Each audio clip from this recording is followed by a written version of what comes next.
Already struggling with its public perception, the upcoming Fantastic Four took another PR hit on the web yesterday when star of the film Kate Mara revealed that, 1, she's never read a comic book, 2, director Josh Trank told her not to bother reading any, and 3, that Trank informed her that the movie was not going to be based on anything already published in the comic book.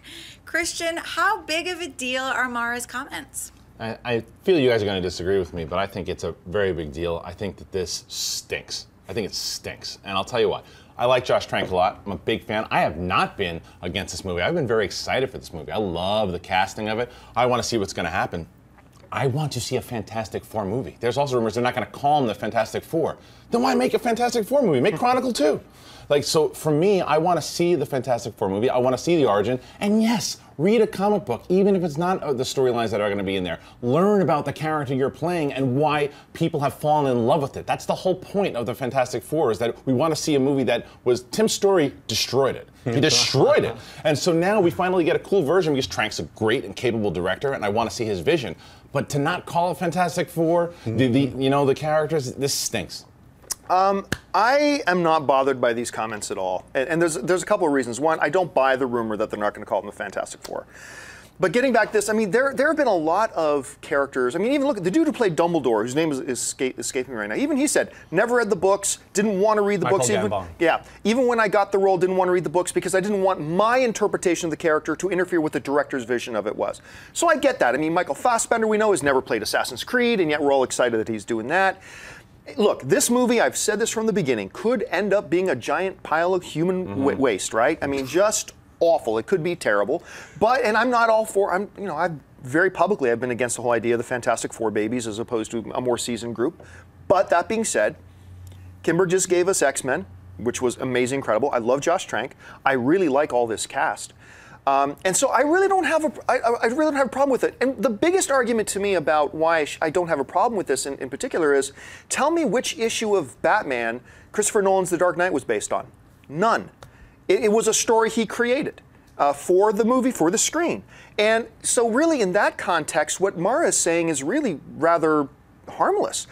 But here's the other thing to keep in mind, all right? Who's going to get upset by this?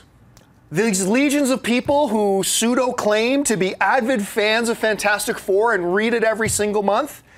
Pop quiz, hotshot. Here we go.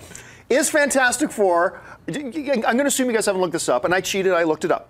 Is Fantastic Four in the top 5 of comic book sales? I will say it's not even the top 100. It is in the top 100, oddly enough. It is number 65. Wow. It is number 65.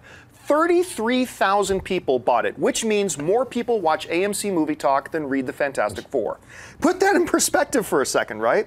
So I just don't see what the big deal here is. Like, I understand if you decide to take her comments as, we're completely throwing away the history of Fantastic Four. What I took out of it. See, and all I took out of it was, this isn't based on anything that's been published, but then again, now there was Nolan's Dark Knight. It's not a big deal yet, but it could be. That's what I took out of it. Yeah, I'll tell you, it's a big deal. It's totally different.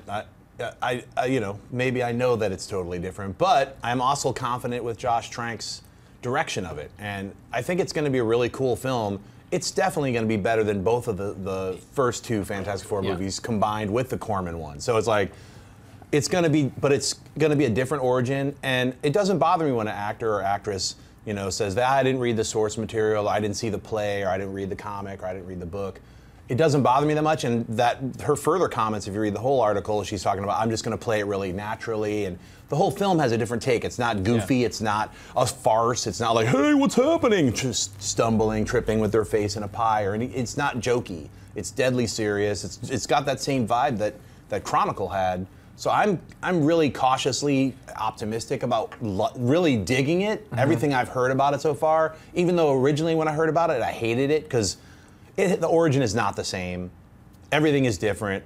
As long as Doctor Doom doesn't have electrical powers and there's not Galactus as a cloud, because otherwise I'm coming for you. Well, sorry, just real quick. I think it's still gonna be a pretty cool movie. I just wanted for them to, if you're gonna make a Fantastic Four movie, I do want to see them take elements from certain storylines. I'm sure there will be elements. But that's it's just the way I read it was like, don't worry about it. You don't really have to know anything about it. We're just doing our own thing here. But if you're right, and what she was actually saying is, we're taking nothing from the comic book. See, I read it. I didn't take it. I took it as like X-Men Days of Future Past is taken from the X-Men Days of Future Past story.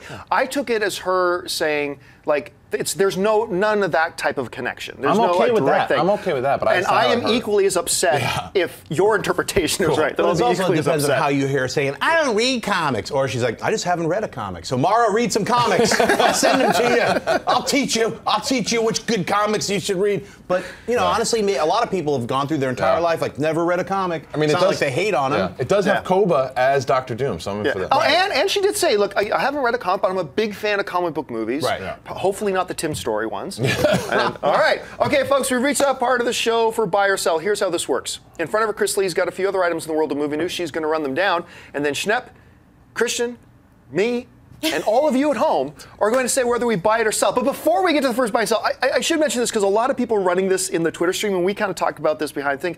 People ask me, wait a minute, why are you guys not talking about the Ultron cover? Yeah. I'll tell you why I didn't make it a story. Honestly, I got really excited when they said, the first look at Ultron, and Schnepp and I were talking about this in the elevator on the way up. The first look at Ultron, I was all excited and I clicked on it. It's an artist drawing.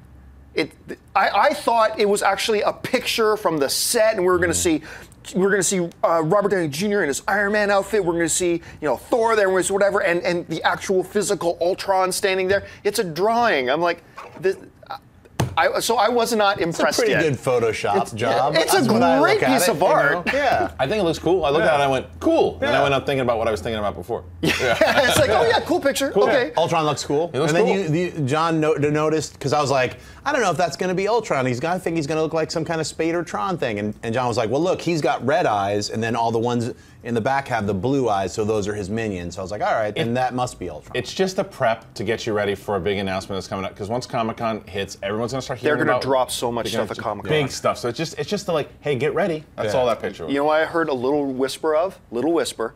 Remember one of the best moments of Comic-Con last year was Tom Hiddleston came on stage as Loki, and I'm burdened with glorious purpose. I freaking love that line. There is some whispers that Ultron's going to come walking out on stage. Wow. They're going to have somebody in the Ultron outfit. I don't know that that's true. I do not know that that's true. I'm just saying I've heard a couple of whispers. It would be interesting if they did that. Hey everyone, if you liked this video, click that thumbs up button and make sure to subscribe to our AMC Movie News YouTube channel. It's free and helps you stay up to date with all the latest movie news, as well as our daily AMC movie talk show. Also, make sure that you follow us on Facebook and Twitter to stay up to date with all of our special promotions, contests, and prize giveaways.